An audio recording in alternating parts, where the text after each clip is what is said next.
Si vous avez l'impression que vos dessins manquent de crédibilité, qu'ils sont statiques, simplement ils ne sont pas vivants. Moi, ce que je vous propose dans cette vidéo-là, c'est de vous expliquer justement des astuces et des techniques qui sont vraiment très simples pour ajouter de la vie dans vos dessins. Cette vidéo-là, elle est chapitrée, donc si vous connaissez déjà un point que j'aborde ou bien si vous voulez revenir à un point abordé, eh bien, je vous suggère d'aller en description, il y a le sommaire. Je m'appelle Timothée Rouxel. Moi, je suis illustrateur, je suis directeur artistique et je donne aussi des cours de dessin en présentiel. Donc, j'ai une vraie salle de classe avec des élèves à l'intérieur. Sur YouTube, je fais une vidéo par semaine et à chaque fois, je traite de thématiques liées au dessin. Donc, n'hésitez pas à vous abonner. Et puis, on commence la vidéo maintenant avec le point numéro 1.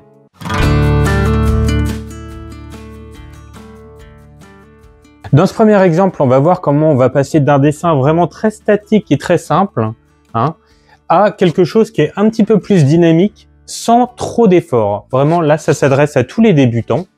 Donc, ce que vous pouvez voir au départ, quand j'ai construit cette figure-ci, finalement, c'est que on peut faire une symétrie sur un axe qui serait parfaitement vertical ici. Donc ça correspondra un petit peu à la ligne de conduite du mouvement de notre personnage. Et finalement, on se rend compte qu'il y a énormément de points de symétrie à l'intérieur de notre personnage là et qu'il est très figé. Ici, ce qu'on va faire en fait, pour rendre un petit peu plus dynamique notre personnage, c'est qu'on peut déjà construire sur une ligne qui a une direction un petit peu plus déséquilibrée, moins verticale, peut-être une courbe, ce genre de choses. On va chercher en fait à créer des déséquilibres dans notre posture du départ. Et ensuite, ce qu'on va utiliser, c'est une technique qui est très ancienne, en fait, qui date des Grecs, de la Grèce antique, c'est le contrapposto. Donc ça, qu'est-ce que ça veut dire finalement? C'est que on va inverser l'axe d'inclinaison des épaules avec celui du bassin. Donc comment ça se traduit? C'est que par exemple, l'axe d'inclinaison de mes épaules ici, il est dans un sens, et l'axe de mon bassin va être dans le sens contraire. Et une fois qu'on a construit sur notre ligne nos deux axes comme ça, eh bien justement, tout l'enjeu, ça va être de trouver comment rééquilibrer le déséquilibre initial. Donc, par le placement des jambes et par le placement de l'ensemble, en fait. Il faut chercher à trouver le point de gravité. Et donc là, ce que vous pouvez faire, simplement, c'est vous mettre à partir de ce moment-là dans la posture de votre personnage pour ressentir les points d'appui de votre personnage sur le sol. Et donc comprendre, par exemple, qu'ici, hop, il va falloir un tout petit peu surélever le talon, que le genou part en avant de cette cuisse-là, donc que en fait cette cuisse-là de profil, eh bien, elle a cette direction-là, elle est pas du tout tendue, alors que l'autre au contraire peut être tendue, etc. Donc là, ça va être une question de se mettre un petit peu dans la peau finalement du personnage que vous dessinez. Donc vous voyez qu'il y avait très peu d'efforts. Finalement, ça c'est quelque chose qui est très simple à faire. Vous pouvez le faire assez rapidement. Créer des déséquilibres, utiliser cette technique-là du contrapposto au départ, et puis ensuite sentir en vous les points d'appui de la posture que prend votre personnage pour pouvoir l'adapter quand vous rajoutez les jambes, quand vous rajoutez tous les membres qui ne sont pas, et la cage thoracique comme ça, et le bassin ici, et la tête comme ça. Voilà. Les trois formes initiales justement qui vous permettent de poser au départ votre figure dans l'espace. Tête, cage thoracique, bassin. Et ensuite on équilibre avec le reste.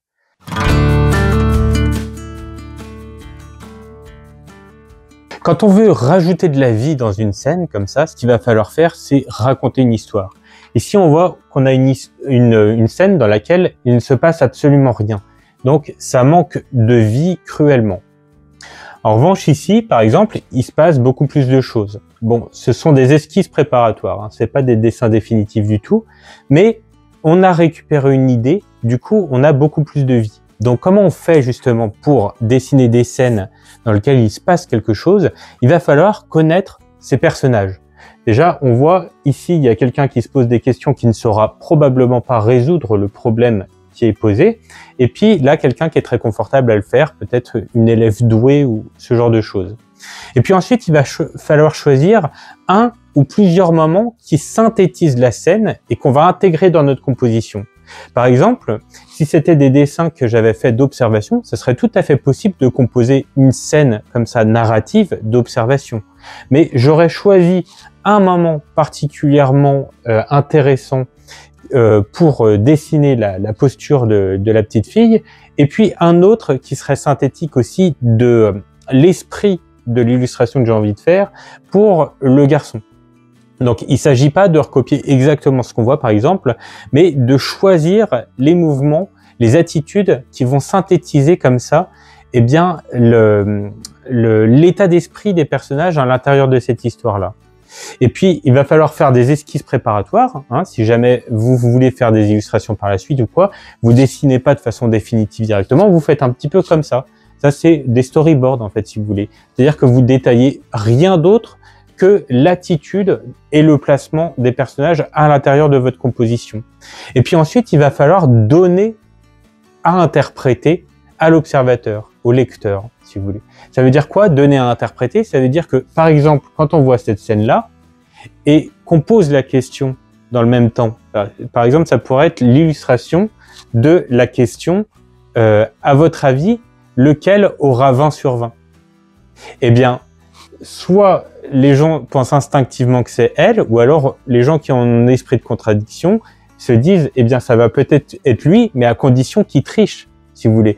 Et quand on se pose ce genre de questions, ça peut être lui à condition qu'on triche, eh bien, le spectateur fait la moitié du travail. Et c'est ça qu'on cherche, en fait, pour faire vivre une scène ou quoi que ce soit, c'est que la moitié du travail d'interprétation soit fait par le regardant, par le spectateur.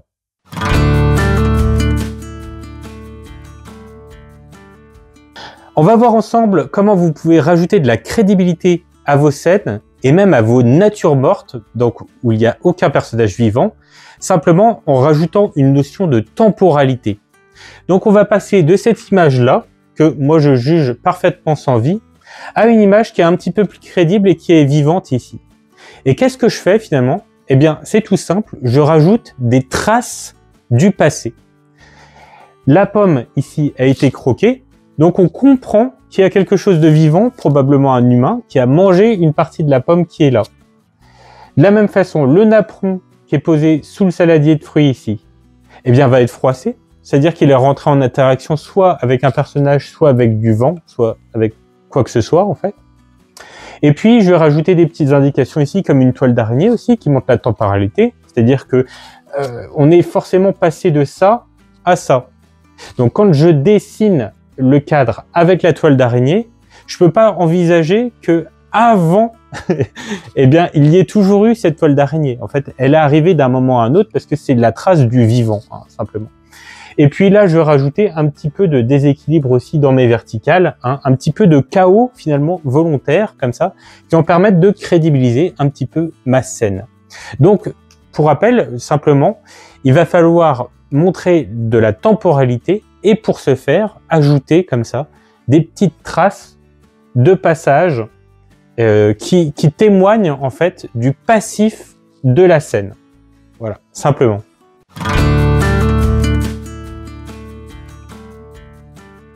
Comment faire vivre un espace dans un dessin? Finalement, ça va résoudre énormément de problèmes de crédibilité dans vos illustrations, de connaître ces petites astuces que je vais vous dire maintenant. Vous voyez, cette scène-là, elle ne paraît que très peu crédible finalement. Et il y a les mêmes éléments dans cette composition-là qui vont paraître beaucoup plus crédibles, beaucoup plus naturels. Alors, quels sont les outils que j'ai utilisés pour rendre cette scène-là plus crédible? Eh bien déjà, j'ai utilisé un outil qui est la superposition. C'est-à-dire que vous pouvez constater que là, tous les éléments qui sont présents dans cette image s'évitent finalement. Il n'y a aucune superposition entre les différents éléments. On voit qu'ici, par exemple, le pot de fleurs est à la fois devant la fenêtre et la table est devant la porte. Et donc ça crée finalement un ensemble cohérent qui fait exister les différents objets dans la même scène parce qu'ils sont en interaction du fait de leur superposition dans l'espace. Ce qui crée en même temps pas mal de profondeur. Et c'est assez intéressant de le faire. Donc n'hésitez pas, si vous voulez rajouter justement de la crédibilité à même un personnage ou à un objet, de placer quelque chose devant qui va le dissimuler un tout petit peu, en quelque sorte, cacher une partie, et puis ça le permettra de l'intégrer d'autant mieux à votre composition. On voit aussi que là, toutes les directions finalement suivent une grille de perspective assez simple. Bon, j'ai rien construit, ce sont des esquisses préparatoires, hein. C'est pas des dessins définitifs, mais on peut voir que l'angle dans lequel est projeté chacun des éléments sur cette composition-là est le même. Tandis qu'ici, eh bien, tous les éléments sont tournés de différentes manières. Hein, on voit que la table n'est pas dans le même axe que le mur qui est derrière, elle est tournée par rapport à cet axe-là. Donc, elle fait quelque chose qu'on trouve absolument insupportable dans le monde réel, c'est-à-dire qu'elle n'est pas calée contre le mur, elle est inclinée par rapport au mur. Et on voit que l'inclinaison de la chaise est également différente, et l'inclinaison de la fenêtre aussi. Qu'est-ce que j'ai utilisé d'autre? Eh bien, j'ai utilisé ici un élément qui va sortir du cadre. Ici, on voit que tous les éléments sont placés à l'intérieur du cadre avec une petite bordure comme ça. Et on a l'impression, du coup, que le monde n'existe pas au-delà de cette représentation-ci. Tandis qu'ici, par le simple fait de faire dépasser ici ce petit plateau sur le mur à l'extérieur du cadre, eh bien, ça nous montre quoi? Ça nous montre que finalement, le monde existe en dehors de cette bordure-là. Et donc, ça nous aide à nous projeter et à rajouter énormément de crédibilité à cette scène-ci. Et puis enfin, je vais rajouter un petit élément qui est narratif dans ma scène, même s'il est très subtil, c'est que cette chaise-là, je vais l'incliner justement vers la fenêtre. Et en fait, ça veut dire quoi? Ça veut dire simplement que cette chaise-là sert à observer ce qui se passe par la fenêtre. Tandis qu'ici, finalement, la chaise n'a même pas d'utilité d'aller sur la table, puisque là, elle est même pas derrière la table ou quoi que ce soit. Mais là, on voit que justement, c'est peut-être une pièce dans laquelle on peut s'imaginer justement toute une scène et toute une dynamique. C'est-à-dire que par exemple, c'est une scène dans laquelle on va méditer et on se pose sur la chaise là pour regarder ce qui se passe à l'extérieur. Voilà. Donc ça rajoute une dimension aussi narrative qui nous permet d'interpréter d'autant plus cette scène-là, et donc de lui rajouter de la crédibilité. Dès lors que, comme je le dis toujours, dès lors que le spectateur travaille en même temps que le dessinateur, eh bien, on rajoute de la vie à ces scènes, à ces dessins.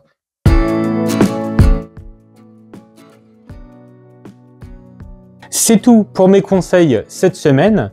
Ça vous donne déjà énormément de matière à appliquer, surtout si vous débutez le dessin. N'hésitez pas à essayer de mettre en pratique un petit peu toutes les astuces que je vous ai données pendant le cours. Si vous avez la moindre question, n'hésitez pas à me contacter par mail. J'ai un formulaire de contact qui est disponible sur mon site internet. Sur mon site internet, vous pourrez également vous inscrire à ma newsletter par laquelle je vous envoie mes dessins dans mon carnet de croquis chaque semaine, si ça vous intéresse. En tout cas, je vous dis à la semaine prochaine, abonnez-vous et à bientôt. Ciao!